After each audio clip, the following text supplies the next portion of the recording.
I want to open by acknowledging a few of my fellow awardees who've been important voices for years, and really at no more critical time than the last 6.5 months of Israel's brutal war on the people of Gaza.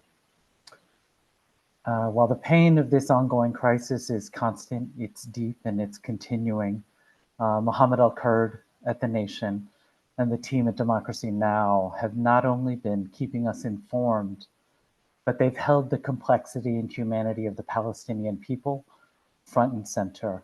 I hope that in our lifetime, Palestine will be free.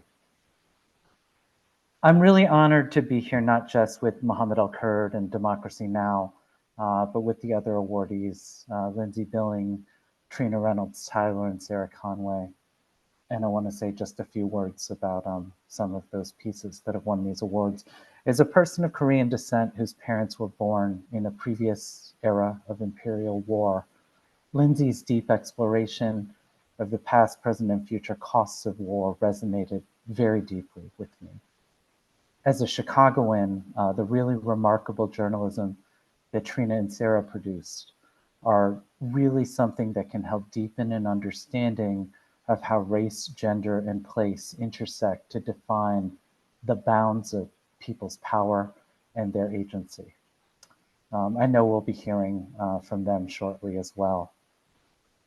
I want to thank everyone here. I want to thank my fellow awardees for their work. I want to thank Raza and the Park Center for Independent Media.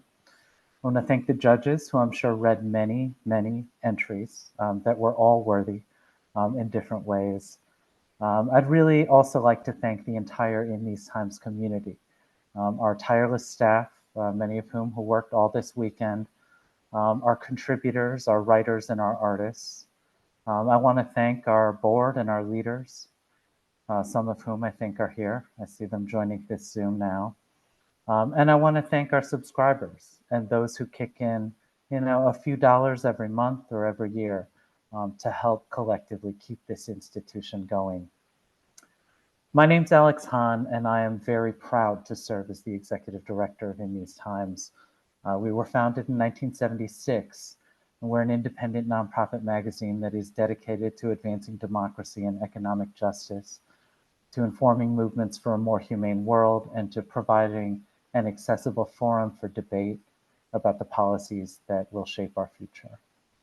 As Jeff said, I came to this work not as a journalist or an editor. I tell people, they ask me, oh, are you the new editor In These Times? I say editor implies a very specific skill and craft, which I have yet to bring into my set of skills. But I'm a veteran of 20 years in the American labor movement. My work as an organizer and as an elected union leader are really what brought me here. For a real democracy to exist, working people need to be able to tell their own stories. They need to be able to talk about their own struggles. They need to be able to talk about their own lives. In These Times has a lot of areas of expertise that we've developed over these decades. Important investigations into corporate wrongdoing, progressive electoral politics and their impact, social movements that are rising up here and across the world to create change from below. But a central theme that runs through the past 48 years and hopefully will continue for the next 48 at least is our coverage of workers and their movements for change.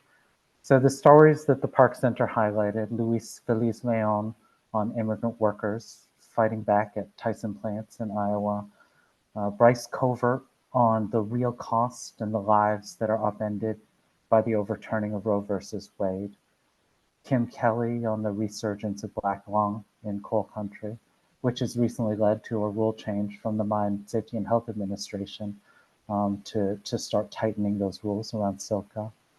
And Joseph Bullington on the gentrification of the Mountain West, not an area that we normally associate with the kind of housing crisis that has really sharpened over these last years. Together, those stories begin to tell a much bigger story about work in the United States. They really start to unmask the complex and varied ways that workers everywhere are under attack.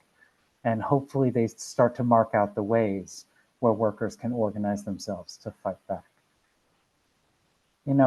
It's really, I don't know that it's ever been a best of times for independent media.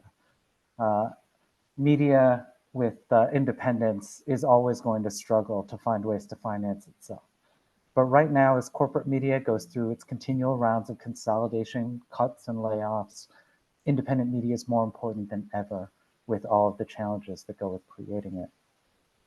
While we're telling these stories, we really need to collaborate together, through efforts like here at the Park Center and what's been built, and others to build a real independent media ecosystem that can help us to tell these important stories.